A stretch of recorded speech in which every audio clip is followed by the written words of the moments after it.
सबसे पहले बात उन तस्वीरों की जिनमें हौसला है, हिम्मत है और किसी भी कीमत पर हार ना मानने की जिद है। आपके सामने 3 तस्वीरें हैं और ये 3 तस्वीरें बता रही हैं कि अगर जिंदगी की जिद हो तो कितनी भी बड़ी मुसीबत आ जाए आपका कुछ नहीं बिगाड़ सकती। 3 तस्वीरें आपके सामने हैं। पहली तस्वीर सिक्किम की है, जहां सेना हजारों सैलानियों के लिए देवदूत बनकर पहुंची। इसके अलावा हिमाचल की धर्मशाला के करीब एक नदी में फ्लैश फ्लड के बाद हालात बिगड़ गए, लेकिन मौके पर एसडीआरएफ के जवान पहुंच गए और सभी को बाकायदा सकुशल बचा लिया गया। तीसरी तस्वीर देखिए, मुंबई की है, जहां अक्सा बीच पर समंदर के अशांत होने से लोगों की जान पर भर आई, लेकिन समुद्र के किनारे मौजूद लाइफ गार्ड एक्शन में आ गए और सभी को सुरक्षित निकाल लिया।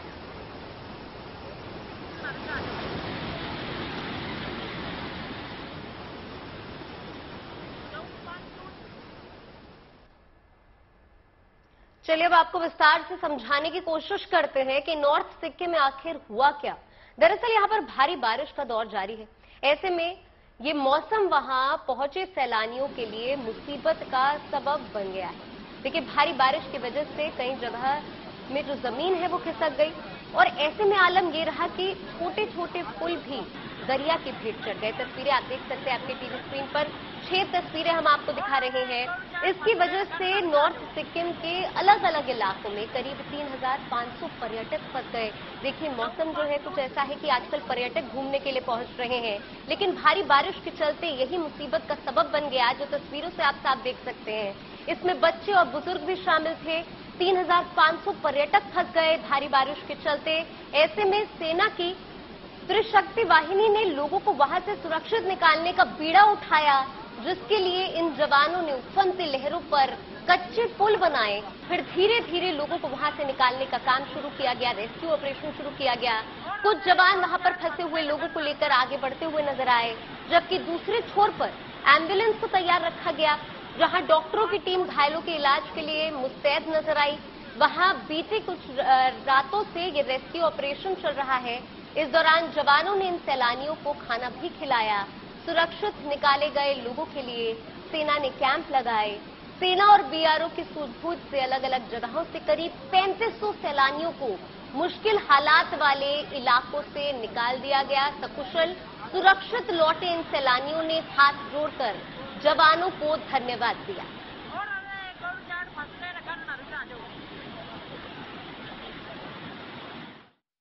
मैं गुजरात राजकोट से हूँ और अभी हम यूं सिक्किम दार्जिलिंग सब जगह घूमने आए थे वेकेशन में, पर क्या हो गया कि ये अपना ये वो लैंडस्लाइड हो गया। हमें लाचुंग से जाना था गैंगटॉक, रास्ता पूरा ब्लॉक।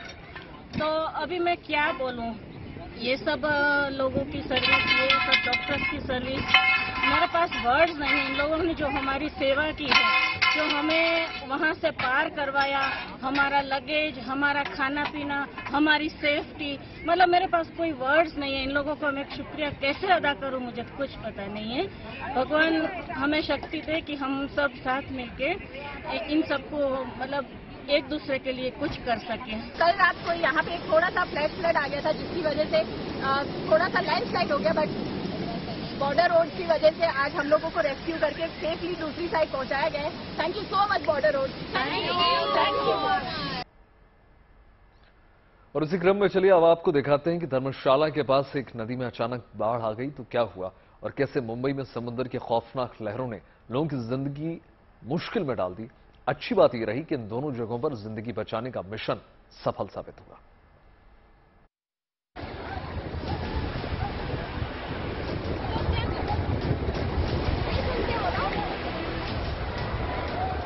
मुंबई के अक्सा बीच पर ये लोग रविवार की छुट्टी का मजा लेने पहुंचे थे,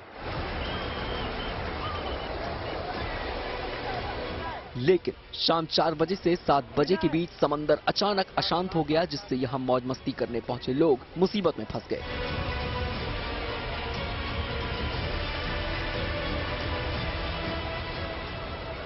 करीब 19 लोग पानी में डूबने लग गए। समंदर में डूबते लोगों को देख अफरा तफरी मच गई। तब अक्सा बीच पर मौजूद लाइफ गार्ड एक्शन में आ गए और सभी लोगों को सुरक्षित बाहर निकाल लिया गया।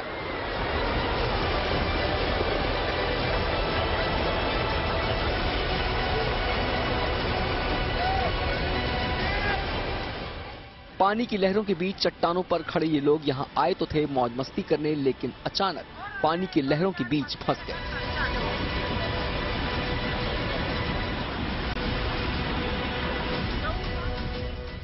ये तस्वीर हिमाचल प्रदेश के पास धर्मशाला के करीब नदी के पास की है। ये इलाका देश भर के सैलानियों के लिए आकर्षण का केंद्र है। यहाँ की खूबसूरती से खिंचकर बड़ी तादाद में लोग हर दिन पहुँचते हैं। रविवार की वजह से कल यहाँ लोगों की खासी भीड़ थी। फ्लैश फ्लड से अचानक नदी का पानी बढ़ गया। पानी इतनी तेजी से आया कि किसी को भी भागने का मौका नहीं मिला।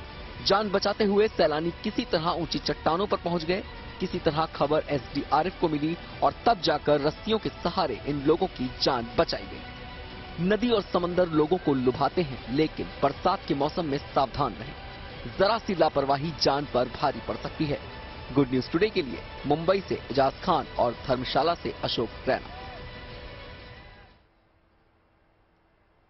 चलिए अब आगे बढ़ते हैं और बात बादलों की कर लेते हैं। जो कहीं बरस रहे हैं तो कुछ जगहों पर लोग बादलों के लिए तरस भी रहे हैं।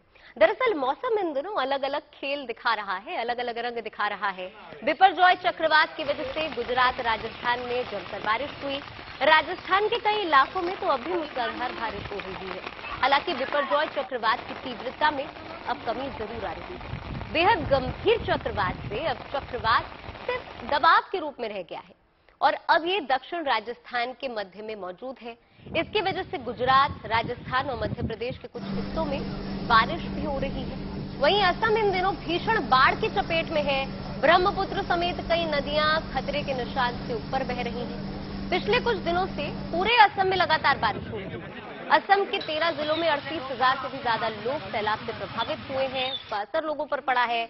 और इधर पूर्वी भारत में हीट वेव ने हालत लोगों की खराब कर रखी है। अगले 2 दिनों तक बिहार, झारखंड, पश्चिम बंगाल, ओडिशा, छत्तीसगढ़ और तटीय आंध्र प्रदेश में हीट वेव का असर रहेगा। मौसम विभाग ने बिहार में 48 घंटे का रेड अलर्ट जारी किया है, तो पश्चिम बंगाल, ओडिशा के लिए ऑरेंज अलर्ट भी जारी किया गया है। तो 3 तस्वीरें आप देख सकते हैं। मौसम का सितम कुछ ऐसा है कि कहीं मूसलाधार बारिश हो रही है तो कहीं हीट वेव ने लोगों का जीवन दुश्वार कर रखा है।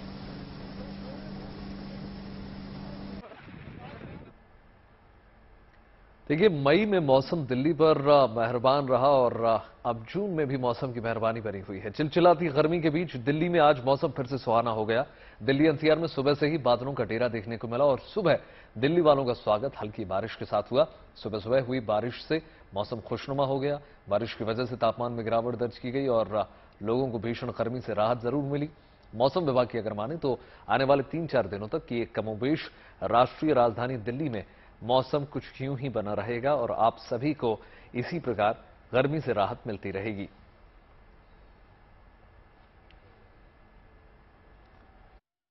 अभी मौसम तो आज बहुत बढ़िया लग रहा है। आज बारिश में थोड़ा दौड़ लिए, बहुत अच्छा लगा। डेली गर्मी में दौड़ते थे, सुबह 6 बजता था कि लगता था कि ऐसा मौसम है कि आफ्टरनून का 2 बज गया है। तो आज थोड़ा अच्छा, एकदम परफेक्ट मौसम है। दिल्ली से है, शकरपुर हमारा ग्रुप है ईस्ट दिल्ली राइडर्स के नाम से। तो आज जब हम निकले तो हम शांति पथ के लिए थे, बट मौसम एकदम बारिश का हो तो चलो मैंने कर्तव्य पथ घूमा जाए। मौसम तो खैर बारिश अच्छी लग रही है, लेकिन बहुत ज्यादा उमस भी हो रही है कल परसों से जो लास्ट हुई थी बारिश। फिलहाल हम जो साइकिलिस्ट है हमारे लिए बारिश होती है सुहाना मौसम, बढ़िया राइड करने का और मजा आता है। तो सुहाना है इस समय और राइडर्स के लिए तो काफी अच्छा है। सुबह के मौसम में अगर ऐसा मौसम हो जाता है तो काफी अच्छा फील होता है। चलाते हुए भी उमस थोड़ी कम लगती है, तो इट्स फील गुड। आज कंपैरेटिवली ऑब्वियस बात है कि एंजॉय है। आज हमारा तो थोड़ा सा रूट भी लगता है, लेकिन बारिश की वजह से हम इस कर्तव्य पथ पे आ गए, क्योंकि यहाँ का जो सीन है वो काफी अच्छा लगता है। बारिश के टाइम पे भी व्यू बहुत बेहतरीन है, इसलिए। तो दिल्ली एनसीआर में मौसम ने रविवार से ही करवट बदल ली है। धूप के साथ बादल भी छाए रहे, जिससे गर्मी का असर कुछ कम रहा। और आज सुबह तो बारिश ने मौसम पूरी तरीके से सुहाना ही कर दिया, मौसम पूरी तरीके से बदल कर रख दिया। देखिए दिल्ली में कैसा है मौसम का हाल, बता रहे हैं हमारे सहयोगी सुशांत मेहरा। दिल्ली एनसीआर के मौसम ने एक बार फिर से करवट जो है वो ले ली है। सुबह के वक्त दिल्ली एनसीआर में झमाझम बारिश जो है वो देखने को मिल रही है। हमारी मौजूदगी इस वक्त आईटीओ पर है। तस्वीरें आपको दिखाना चाहेंगे कि किस तरीके से सुबह के वक्त चारों ओर बादल ही बादल इस वक्त जो है वो छाए हुए हैं। झमाझम बारिश का सिलसिला जो सुबह तकरीबन 7 बजे के आसपास शुरू हुआ वो लगातार जारी है। मौसम विभाग की माने तो वेस्टर्न डिस्टर्बेंस यानी पश्चिमी विक्षोभ इसके पीछे एक बड़ी वजह है, जिसके कारण दिल्ली एनसीआर के मौसम में अचानक से करवट जो है वो ली है। लगातार जिस तरीके से बारिश होती है उसके चलते आईटी और उसके आसपास के एरिया में अक्सर जल भराव की समस्या जो है वो देखने को मिलती है। और ऐसे में आप देख सकते हैं कि जो सफाई कर्मचारी हैं वो सफाइयों में लगे हुए हैं ताकि जल भराव की सिचुएशन जो है वो आईटी और आसपास के इलाके में ना हो, क्योंकि आज सोमवार का दिन है, लोग अपने घरों से दफ्तरों के लिए निकलेंगे और ऐसे में पीक आवर्स के टाइम पर लोगों को जाम से जूझना न पड़े वाटर लॉगिंग की वजह से। इसको लेकर के तमाम कवायदें जो है वो की जा रही है ताकि पानी जो है वो जल भराव जो है वो दिल्ली एनसीआर और आसपास के तमाम हिस्सों में ना हो, ताकि लोगों को परेशानी भी ना आए। लेकिन इसके साथ साथ दिल्ली में जिस तरीके से लगातार पारा 40 से 42 डिग्री के आसपास पहुंच रहा था, उससे एक बड़ी राहत जो है वो दिल्ली वालों को इस बार जो है वो मिली है। कैमरा पर्सन रविकांत तोतावर के साथ सुशांत महराज, दिल्ली। तो देखिए, कुल मिलाकर बात ऐसी है कि विपरीत मौसम की चुनौतियों के बावजूद अब पूरे देश में राहत के बादल मंडराने लगे हैं। देश के कई हिस्सों में मानसून का इंतजार अब खत्म होने वाला है। अगले 2-3 दिनों में पूर्वी भारत मानसून की झमाझम बारिश से भीगने वाला है। मौसम विभाग के मुताबिक अगले 2-3 दिन में मौसम जो है मानसून देखने को मिलेगा आपको। पश्चिम बंगाल, झारखंड, बिहार और पूरे नॉर्थ ईस्ट को कवर ये कर लेगा। झमाझम बारिश होगी और लोगों को हीट वेव से जरूर छुटकारा मिल जाएगा। हालांकि उससे पहले राजस्थान, उत्तर प्रदेश और मध्य प्रदेश से सटे जिलों में बिपरजॉय के असर से तेज हवा के साथ साथ बारिश होने की संभावना जताई जा रही है। 20 जून को उत्तर प्रदेश के झांसी, हमीरपुर और ललितपुर में भारी बारिश की संभावना है। तस्वीरें आपके बीच में किस प्रकार से बारिश ने धीमे धीमे मानसून का जो सीजन है पूरे देश में कवर करता है।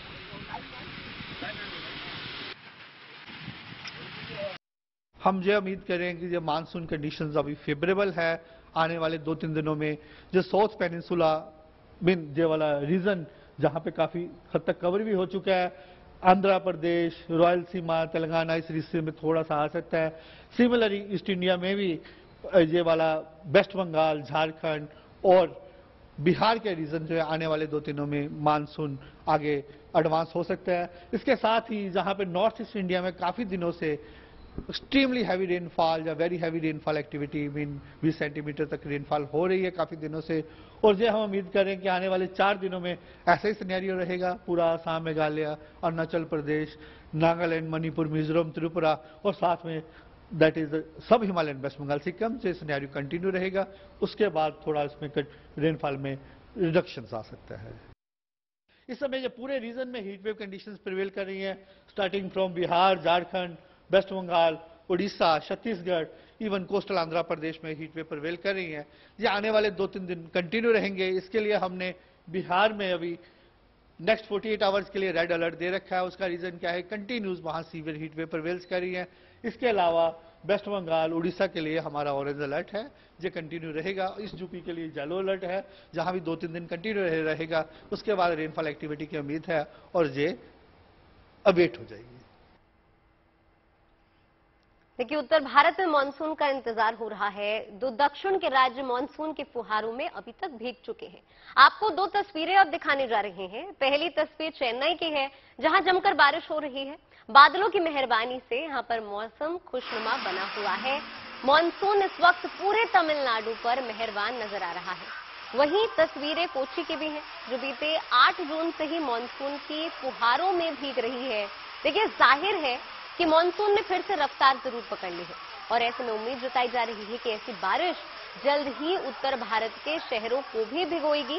बात अगर आज दिल्ली एनसीआर की करें तो सुबह बारिश दिल्ली एनसीआर में जरूर हुई है। हालांकि उत्तर भारत हीट वेव की वजह से जरूर जूझ रहा है पिछले कुछ दिनों से।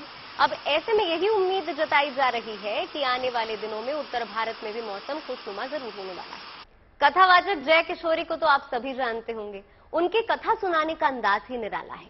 अब आपको मिलवाते हैं उनकी जैसी ही छवि रखने वाली पलक किशोरी से। देखिए, वही नैन नक्श, वही बोलने का अंदाज। मध्य प्रदेश की रीवा की रहने वाली पलक किशोरी संगीतमय तरीके से श्री भगवत गीता का पाठ करती हैं। उनके कथा कहने का अंदाज लोगों को इतना भा रहा है कि अब जगह जगह से उन्हें कथा वाचन के लिए बुलाया जाने लगा है। मुझे कभी कभी भय लगता, क्या हो रहा है, कैसे हो रहा है।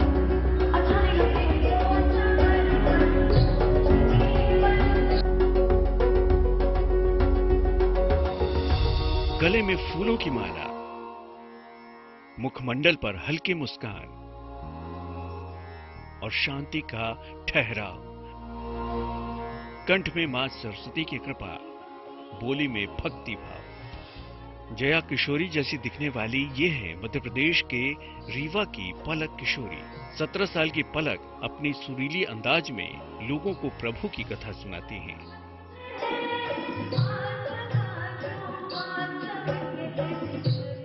पलक के पिता रीवा में अधिवक्ता हैं और सरकारी कागजों में पलक की पहचान शांभवी मिश्रा के नाम से दर्ज है। धार्मिक माहौल में पली पलक का रुझान बचपन से ही पूजा पाठ और धार्मिक किताबों की ओर हो गया था। 2021 में पलक को रीवा के बांके बिहारी मंदिर में श्री भागवत गीता का पाठ करने का मौका मिला। फिर क्या था, अपनी मधुर वाणी और कथा सुनाने के अंदाज से पलक कथा वाचन के पटल पर छा गई। इसके बाद उन्हें जगह जगह से कथा वाचन के लिए मौके मिलने लगे। आम बच्चों की तरह पलक का भी मुख्य लक्ष्य उनकी पढ़ाई ही थी। हिंदी और इंग्लिश दोनों भाषाओं में पलक की अच्छी पकड़ है, लेकिन लॉकडाउन के वक्त ने पलक की जिंदगी को एक नया रास्ता दिया। जैसे नॉर्मल बच्चे की लाइफ होती है वैसे मेरी भी थी, क्योंकि जब स्कूल में एडमिशन हुआ तो या तो घर या तो फिर स्कूल की पढ़ाई, और जब आप अच्छे से पढ़ाई करते हैं तो आपको एडिशनल कुछ करने का समय उतना मिलता नहीं है। पर फिर जब लॉकडाउन आया उसके 1-2 साल पहले से ही घर के कुछ ऐसे एनवायरनमेंट हो गए कि मेरा ध्यान भगवत गीता की तरफ जाने लगा। तो लॉकडाउन में पहली बार मैंने भगवत गीता पढ़ी और उसको पढ़ने के बाद काफ़ी चेंज आया। प्लस उसके बाद श्रीमद् भागवत कथा सुनी तो वो बहुत अच्छी लगी। पर हाँ, मेरा कुछ प्लान नहीं था कि इसी रास्ते को एज अ कैरियर अपना बनाना है, क्योंकि मुझे IFS अच्छा लगता था, मुझे IFS की तैयारी करनी थी। लोगों तक भगवत गीता पहुंचाने के साथ ही पलक उसके वैज्ञानिक पक्ष को भी रखना चाहती है। कृष्ण जी की बातों को साइंटिफिक वे में बतानी है, मतलब हम विज्ञान और धर्म दोनों को जब साथ में लेके चलेंगे तब कुछ नया हो पाएगा। भगवान कृष्ण का संदेश लोगों तक पहुंचाने में पलक लगी है और अपनी कथा से लोगों को मोटिवेट भी करती है। उम्मीद है कि भक्ति की राह पर पलक का आध्यात्मिक सफर यूं ही जारी रहेगा। सतना से योगी तारा के साथ bureau report, good news today. आइए अब आपको मिलवाते हैं एक और कथावाचक से, जिनकी उम्र महज 7 साल है, लेकिन उनके कथा कहने का अंदाज और ज्ञान सभी को हैरान कर देता है। कुशीनगर की रहने वाली अनुष्का इतनी छोटी उम्र में ही व्यासपीठ पर बैठकर कथा वाचन करती हैं और उन्हें इसके लिए दूर दूर से आमंत्रित भी किया जाता है। प्रसन्नतां यानगताभिषेकतस् तथा न ममले पनवास दुःखतः। कहते हैं राम कथा में उम्र का क्या काम, कब भक्ति की धुन जाग जाए कोई नहीं जानता। कुछ ऐसी ही भक्ति उत्तर प्रदेश के कुशीनगर के रहने वाली अनुष्का में देखने को मिलती है। 7 साल की छोटी उम्र में अनुष्का का ज्ञान हर किसी को हैरान करने के लिए काफी है। प्रसन्नतां यानगताभिषेकतस् तथा न ममले पनवास दुःखतः। मुखं भुजश्री रघुनंदनस्य मे सदास्तु सा मंजुल मंगलप्रद। अनुष्का को राम कथा करने की प्रेरणा अपने पिता वशिष्ठ पाठक से मिली। अनुष्का लोगों को रामायण का प्रसंग बताने के साथ ही संगीतमय तरीके से भजन भी गाती हैं। तेरी मर्जी का मैं हूँ गुलाम, मेरे अलवेले राम। तेरी मर्जी का मैं हूँ गुलाम, मेरे अलवेले राम। जो भी करा ले हूँ मैं तुझ पे नेछावर, जो भी करा ले हूँ मैं तुझ पे नेछावर। और दौलत मेरी तेरा नाम, मेरे अलवेले राम ते। अनुष्का का अंदाज लोगों को इतना भा गया कि अब उन्हें राम कथा कहने के लिए बुलाया जाने लगा है। इस छोटी सी उम्र में ही अनुष्का कथावाचक के रूप में व्यासपीठ पर बैठने लगी हैं।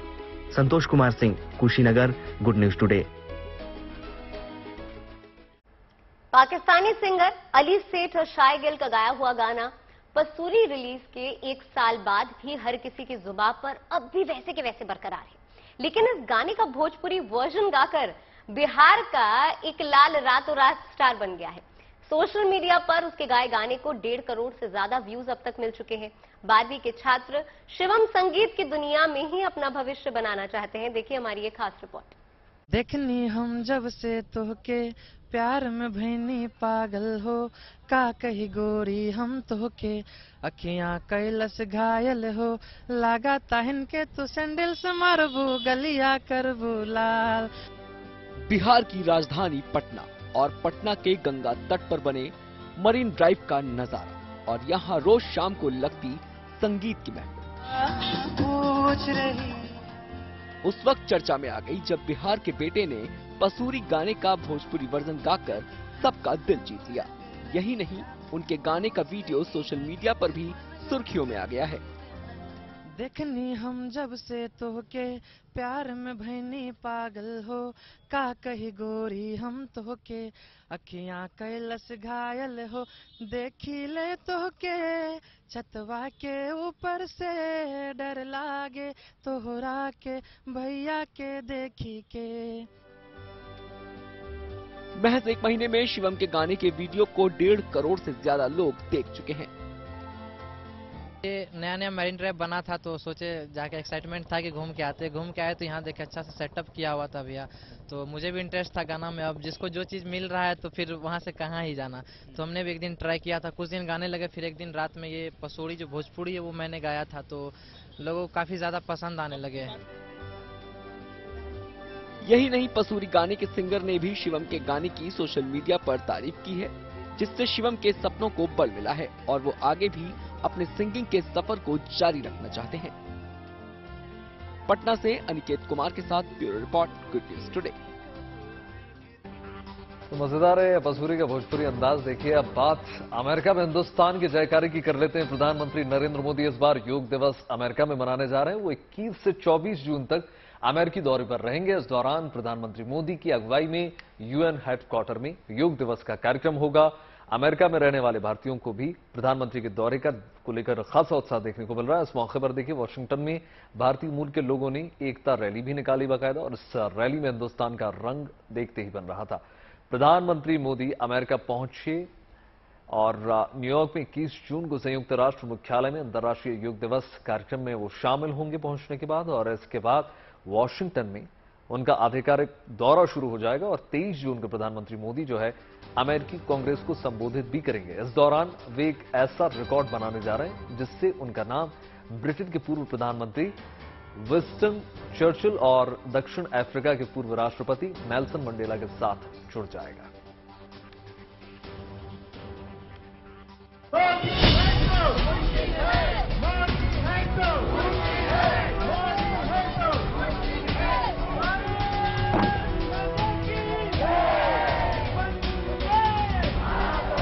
वंदे मातरम के नारों से गूंजा अमेरिका का आकाश। सुपर पावर अमेरिका की सरजमी पर हर हर महादेव की गूंज। रामधुन से सजी अमेरिका की जमीन और आसमान। हाथों में तिरंगा, दिल में भारत और जुबां पर मोदी मोदी।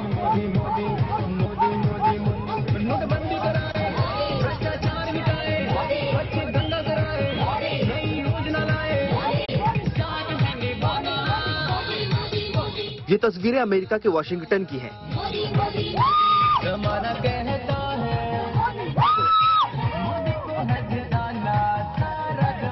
जहां प्रधानमंत्री के भव्य स्वागत की तैयारियां जोरों पर चल रही हैं। अमेरिका में रह रहे भारतीयों का ये जोश बताने के लिए काफी है कि क्यों सारा जमाना आखिर प्रधानमंत्री मोदी का दीवाना है।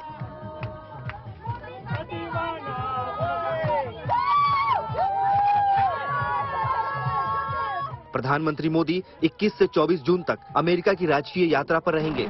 पीएम मोदी वहां पहुंचते ही न्यूयॉर्क में संयुक्त राष्ट्र मुख्यालय में आयोजित योग कार्यक्रम में शामिल होंगे। खबर है कि इस कार्यक्रम में 180 से ज्यादा देशों के लोग शामिल होंगे। इसके बाद वो वाशिंगटन डीसी जाएंगे, जहां 22 जून को व्हाइट हाउस में उनका राजकीय सम्मान किया जाएगा। फिर 23 जून को प्रधानमंत्री मोदी अमेरिकी संसद में संयुक्त सत्र को संबोधित करेंगे। प्रधानमंत्री मोदी के इस राजकीय दौरे को लेकर अमेरिका में रहने वाले भारतीयों में काफी उत्साह है और उन्होंने अभी से भव्य स्वागत की तैयारियां शुरू कर दी है। You can see everybody is so excited and we looking forward to meet him and see him and Modi है तो मुमकिन है। We are here for the unity walk, unity between India and America. We are very excited. India diaspora is very excited to welcome Modi. भारतीय समुदाय के लोगों ने Washington में एक स्वागत रैली निकाली।